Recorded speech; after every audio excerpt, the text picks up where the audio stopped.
Welcome to this week's episode on Mental Wellness Insights, bringing sunlight into mental health. Do you have or do you know of anybody who has unreasonable thoughts and fears that lead to compulsive behavior? This week, we speak about obsessive compulsive disorder. I believe you have subscribed to this channel. If not, please do so and share to help create awareness on issues of mental health, issues that are eating into our society and causing a lot of distraction. Blessings.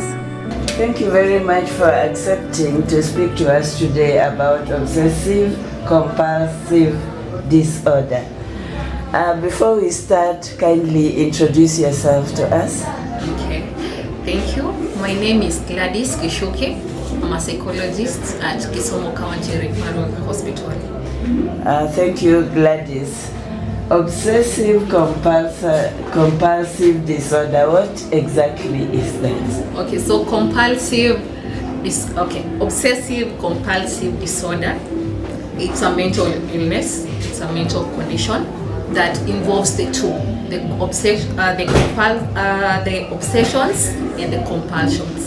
In short, it is called OCDs, okay. But it involves obsessions and compulsions. Before we even move, kindly tell us, obsession, what is the difference between obsession and compulsion? So the obsessions, it is like unpleasant and unwanted thoughts that you get repeatedly, and they give this urge to do something, and then that thing that you do, that behavior that you do is now the compulsion.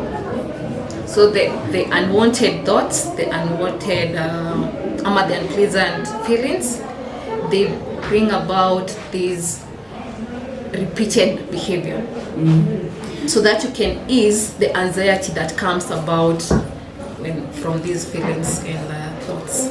So, from what I understand, it starts by an obsession. Yeah. And then you are compelled to do something. Yeah, you are compelled to do a certain behavior so that you can ease the anxiety and the distress that these obsessions cause. What are the examples of such behaviors? Okay, we have different OCDs. They can vary from one topic to another, but the common ones are usually, for example, contamination. Someone feels this unpleasant feeling of having germs or getting ill, and he or she is compelled to maybe continuously wash and sterilize maybe her hands, the utensils, the surfaces. Yeah, so that can be a different kind of OCD. It can also be a different in terms of someone can have an unpleasant thought of arranging or organizing things in a way that is like a straight, in a certain manner. You organize objects, you organize your things in a certain manner. And if you don't organize them in that manner, you feel unpleasant, you feel anxiety, you can even, it disrupts your way of living, basically, yeah. So, what causes this obsessive compulsive? Okay. One of the causes can be the life events that you've gone through. Maybe you've gone through abuse, bullying, trauma, a certain kind of trauma that led you to live in a certain way, or you coped at that point when you're going through the trauma and the unpleasant life experience in a certain way. For example, maybe there was a time that you were bullied, and because of the bullying, you tend to have let me use another example. Yes. For example,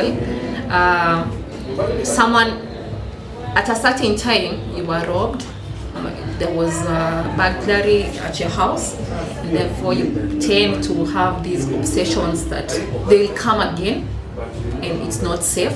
So you check again and again the windows, the doors, the gates, everything that can be used as a point of entry, whether it is locked. But then it gets to a point where it interferes with your life.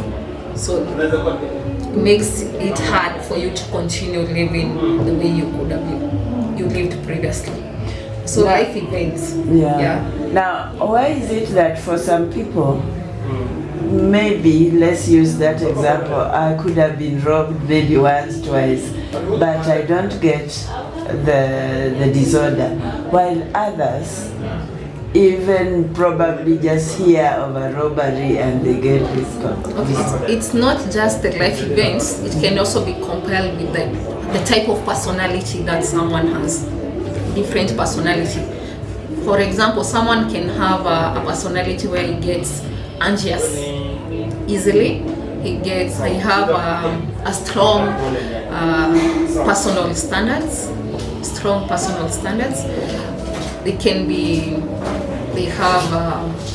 They set a high bar of themselves than others. So personality can also be part of it. It can also be, it is in the family history, and it can be a learned behavior. It can also be a learned behavior.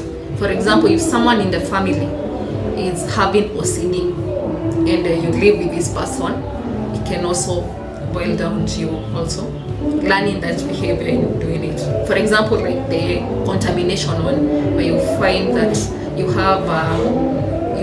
are obsessed about things getting bacteria and germs, so you clean thoroughly and repeatedly. So someone can take up that as a behavior and learn it, and then later becomes an OCD. But to answer your question, what can differentiate you going through an experience and not being having the OCD is if it interferes. Everybody can have an obsession, a certain obsession, but if it interferes with your daily life, it makes it hard for you to live normally, then that's why it becomes a disorder. Yeah. Can we say that also childhood, upbringing, childhood experiences, could it have something to do with developing this later in life? Yeah, it can be. It can play a part, especially if there was abuse and bullying involved. That trauma, maybe because of those experiences that you went through, they have this compulsion of living in a certain way to avoid the bullying in future. Or it could be the behavior that you adopted during that time, how you managed to overcome this bullying. Yeah, maybe it repeats again. Yeah. Now, how do I get to know that somebody is suffering from this disorder? Okay, in terms of it, it's not mostly common, and it usually doesn't come like alone. It has other mental conditions attached to it. For example, someone with ADHD can also have OCD, but it's not always. But there's that comorbidity, there's that likelihood, and if for someone to have OCD, you can find that he's repeatedly doing something to manage to cope with this anxiety, to cope with these feelings, and it's out of hand. The repeated motions, the repeated behavior, they are too much. Yeah. So when for example, if you were to clean a surface because it's dirty, you just wipe it once, twice, and then you are done. But someone with OCD will be different. It will involve thorough cleaning of that part, even if it's dirty or not. can also use you sterilize the place, and it can, if you fail to do that, they get physical discomfort. In terms, they can have anxiety, they can have nausea, they can have tremors, because the thoughts are too much. They're just compelling them to this urge to do that something. Okay. So what do I do if I recognize this in somebody? Okay, so if you have someone who has OCD, and you said it is not limited to this contamination and arranging and organizing things, it can have other different topics.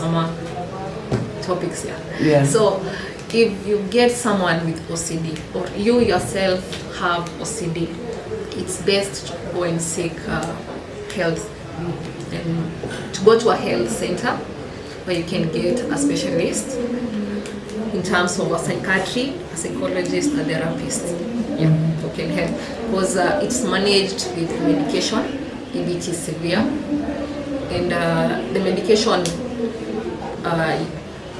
also cannot work alone. So there's also therapy, which is also counseling. So therapy, you go to a counselor, a psychologist. What is the prevalence of OCD?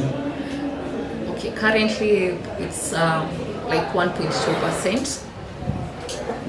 So it's not mostly common. And it's because also it doesn't like come alone. So it becomes like a part of other conditions that you have. So when you say it doesn't come alone, does it mean for you to have OCD you should be having other mental condition? Or does it mean? No, it mostly, in most of the cases that we find people with OCD, they usually don't have just OCD. They also have other conditions. So that's why I've said it doesn't necessarily mean that you can have another condition and automatically get OCD, no. But mostly those with OCD, they usually have another primary condition that is there. Okay. So what is your advice to the society, to the community? Okay. Even if we've said that it's not mostly common, it is not something that you should be embarrassed or feel like it's your fault to have this, and it also should not be taken lightly, and you should seek advice and medical advice. Yeah, I think maybe before we clear this, you could give us other examples. We have talked a lot about maybe being compelled to be clean, to clean. What other things that people compelled to do, just so that people in the society can look out for things like that? Okay, so apart from that contamination, compelled to clean, we also have that organizing and arranging things in a certain manner. Like if you have things that you want to arrange, you want them to be in a specific manner, in a specific level, length. So we have that for arranging. We also have for checking, like double checking. If you do something, you double check. But you said you can double check and it's normal, but if it disrupts your life, your daily life, it comes with distress, it comes with anxiety, it comes with guilt, then it becomes a disorder. So is it something like double checking even if you have locked the door? You go, you come back, you go, you come back. That I see very common in people. But then this one is like to the extreme. Yeah. To the extreme, you can find that even the door you have like 20 locks. Yeah. And it's just one door. and then you double check over and over again, and it disrupts. You can check and then you just go and sleep, but this one you even wake up in the middle of the night, go and check again. After another 10-20 minutes, you go and check again, double checking every time. Does it have anything to do with hallucination? No, it doesn't have anything to do with hallucinations. Hallucinations is okay. It's also a thought, and it can be a thought. It can be visual. It can be auditory. You hear you hear voices. You see people. But in this case, it's just thoughts. You don't see with one. You don't hear anything. It's just you have these thoughts that are just compelling you to do that checking. Is there anything else that we haven't touched on regarding OCD that you feel is important to?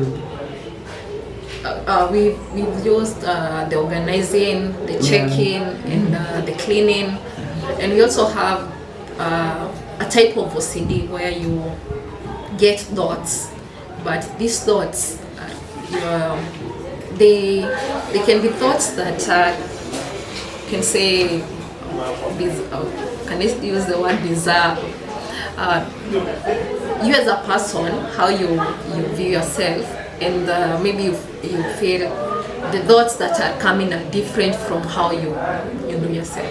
For example, you can get a thought of harming someone, and you don't actually act on these thoughts.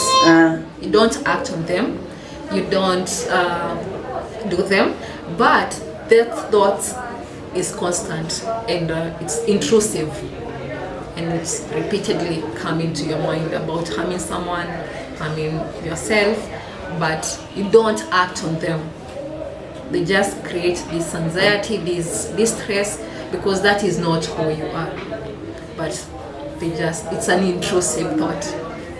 So you can have repeatedly thoughts about harming somebody, and you do not harm someone. And you do not harm someone.